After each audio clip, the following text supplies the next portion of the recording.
Welcome to the Genius Factory. Enjoy the video. In this video, I will explain how to jumpstart your Toyota RAV4. First, gather your safety gear like gloves and eye protection. Ensure both vehicles are completely turned off and in park or neutral with the parking brake engaged. Position the vehicles close enough for the cables to reach, but make sure they are not touching each other. This prevents any accidental short circuits.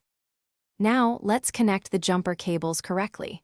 Take one red clamp and attach it firmly to the positive terminal of the dead RAV4 battery. Then, connect the other red clamp to the positive terminal of the working vehicle's battery.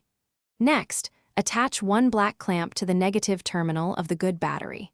This sequence is crucial for safety. For the final connection, attach the remaining black clamp to an unpainted metal surface on your dead Toyota RAV4, away from the battery. This provides a good ground. Once connected, start the engine of the working vehicle and let it run for several minutes. This allows the good battery to transfer some charge to the dead one before you attempt to start your RAV4. When your RAV4 starts, disconnect the cables in the exact reverse order.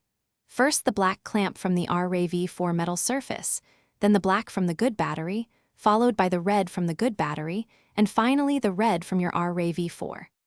Let your RAV4 run for at least 20 minutes to recharge its battery. For more great deals, and to upgrade your clean game with the Shark AI Ultra Robot Vacuum, check the link in the description below.